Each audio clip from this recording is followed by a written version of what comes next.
gyrosphere is a self-riding, all-terrain vehicle that two passengers can ride in. And they get on at the loading ramp. And action. And it's basically a 6.5-foot diameter plexiglass sphere. Inside is a gyroscopic computer-driven stabilization system. When you get inside, the doors close, but then they become part of the sphere that rolls. The actual design of them was a young artist named Ron Mendel, who did all the drawing and all of the three-dimensional work. Usually what happens is I'll read a few script pages or get some notes from Ed, our production designer, from Colin, the director, and he'll say the scene calls for this type of vehicle. I'll come up with some initial sketches that Ed might approve. Ed will mark up on those, and I'll refine his sketches into a three-dimensional drawing that he can present to Colin and get approval. This is a huge thing for me. I feel a lot better about it now than I ever did. We had an early show and tell with the gyro ball. At that point, it was mostly plywood and some simple plastic pieces, but it was basically a full-size mock-up.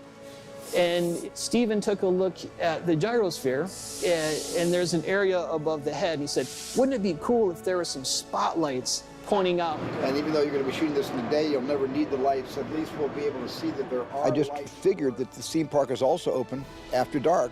And if you want to get into the gyrosphere and you want to go through an area of plant-eating dinosaurs, that you would want to have lights on the vehicle. I learned that we're working with Stephen, when he has a cool thing like that, or any director, any producer, when they have a note like that, you make sure it makes it into the final design. So we're going to be making 3 gyrospheres. The first is actually already shipped. That was a rush and they needed it in Louisiana to get set up on the gimbal. And then the other 2 are going to be going to Hawaii. My role here is to do all the lamination, do all the prepping of the molds, laminate the floors, we do all the fiberglass pieces and then body work, and then prep everything for paint.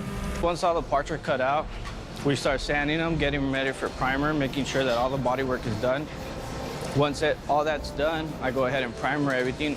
Then all the guys come in, sand everything. I help them out with pretty much throughout the whole process till it's ready for paint, and then that's when I come in and just, shoot our color. Originally, we were going to have gyro balls in different colors, sort of like another theme park you might imagine. There's a blue car that rides up, a yellow car, a green one, and we decided on blue. That seemed to be the theme for Jurassic World. And these parts here, they were painted last night. We brought them in and we just have a heater in the back and we're drying them. Everything is really fresh, so we can't actually touch it right now. As soon as we can, we want to bring it out to the shop and start to pre-assemble. The bigger pieces are some of the easiest ones, but yeah, you have to be more careful because if anything goes wrong, I have to do the whole thing again, We needed to add a lot of structure because the actors are going to be pretty violently shaken on this. So they've got this big gimbal rig that's going to be simulating it being grabbed by a dinosaur and bit all around. It was pretty challenging because we had to keep the gyro ball at 3.5 inches from the ground, so it worked for visual effects. And then later on this week, we'll wreck the gyro ball for the final destruction when the dinosaur smashes it on the ground.